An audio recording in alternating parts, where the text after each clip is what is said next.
Good morning, good afternoon. Ayan, sa inyong lahat. Ayan, inan ay, inantay ko si Bicol kasi nagkuha siya ng pangki. Yun. Dito ako sa gilid.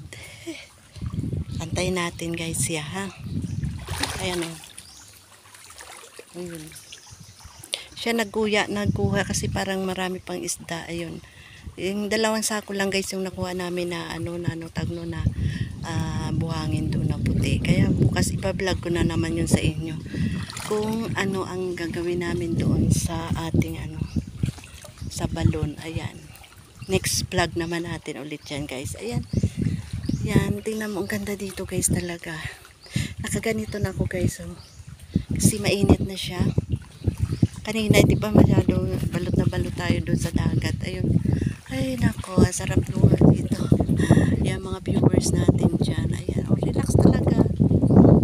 Pero basa na ako guys kasi naglakad lang kami kasi yung naglakad lang kami sa dagat kasi hindi namin tinulak lang namin kasi marami na siyang mabigat ng sako, dalawang sako kasi kaya yun, hindi na kami nagsampa ni Bicol.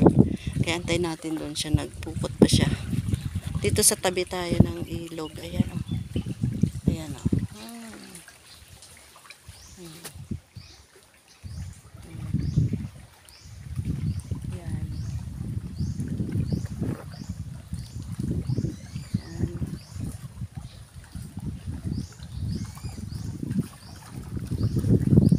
Ayan. Si Lauren saka si Jean. Yan. Yung mga pamangkin niya nakapunta yan nandito. Dito yan sa kami naligo.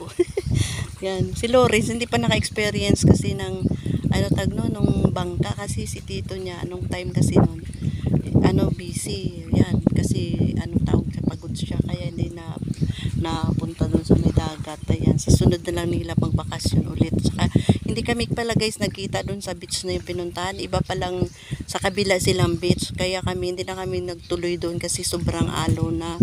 Kaya yun, doon na lang kami, umuwi na lang kami. Ayun, nasabi naman kami sa kanila na talagang pinunta namin sila pero hindi lang namin nakita sila doon na tinagpuan namin.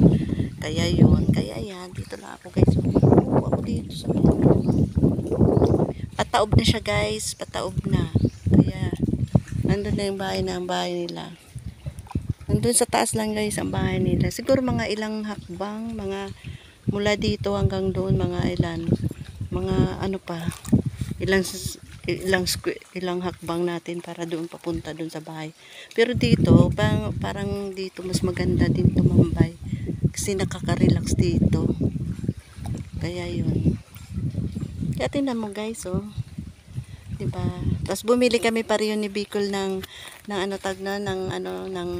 sombrero. Shout out na dyan kay ate. Kapitbahay namin. Nagpagawa kami dalawa ni Bicol ng ganito para hindi na kami ang mukha kahit na wala na kaming ayan na si Bicol. Madami? May bangga. Na. Wala na kuha. Dami. Ayun na. Yeah, ayan na. See you sa next upload ko guys. Ito na naman ang ating vlog. Ayan, abangan nyo lagi ang aking vlog sa araw-araw guys. Kasi ganito na ang pamumuhay namin dito. Pero, di ba guys, ang aking kasi personal vlog kay Bicol kasi ganun din. Kaya yun, ang aking channel sa YT, punta nyo Ami Vlog TV. Kaya yun, alam mo na, minsan di ba yung ating personal na account yun. Sa akin ginagamit ko personal account yung Amalia Kiniritan kasi marami na akong friend. Kaya yun nandyan.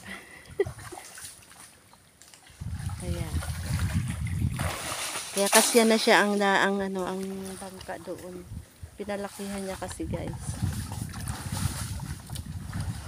Kaya ito lang ang aming habit ni Bicol. Araw-araw pag gusto namin magdagat-dagat, pag doon lang kami sa patag naman, mga gulay, ganun. Kaya yun na din ang binablog ko sa inyo. Kaya diba masipag lang dito sa probinsya, walang problema. Kaya yun. Kaya talagang simple lang. Hindi na natin kailangan magpayaman dito sa mundo kasi iwanan din natin ang yaman mga ano dyan, mga mag-aliw-aliw na kayo dyan. Huwag masyadong mag-focus sa payaman dito sa mundo, kundi ang payaman natin ay ang mga pagtulong natin sa ating kapwa. Ayan, kahit na ayaw ng mga tao na minsan tinutulungan, ayaw nila, di okay lang guys, basta tayo ay makita ang kabutihan natin sa puso natin na kusa tayong nagtutulong sa ibang tao, sa lahat-lahat yun. Wala tayong ginapanigan. Kaya ako, mabilas ban kami ni Bicol, mas marami pa kaming plano na para sa ibang tao din. Kaya wait lang tayo sa tamang panahon kasi hindi pa natin masabi ngayon, di ba guys? Kaya yun, nandito lang ako guys, oh. Yan, ganda nga ng araw. Taob na siya ngayon guys, kaya yun, nandyan si Bicol. Yun. Bangin natin. Iwan dito yung pukot at saka yung bangka. Tapos yun, alis na kami. Ayun lang ang buhay namin talaga guys. Ito lang din ang gusto ko sa buhay.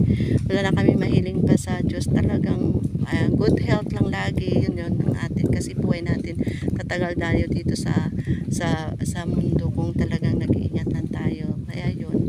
Ako blessed ako talaga sa lahat ng bagay. Nakikita ninyo yun guys. Kaya yun. Sa edad ko na ngayon, sa dami na na-experience ng buhay ko, sa lahat ng mga nakakilala sa akin, talagang mas marami ako na itulong sa kapwa-tao na talagang maibibless talaga yun guys na iba. Kaya yun, kung ano man ang aking kalooban ng bibigay sa akin ng Diyos pa na pagbutihan pa ulit guys. Salamat sa aking pamilya. Thank you sa lahat-lahat dyan guys, sa mga viewers.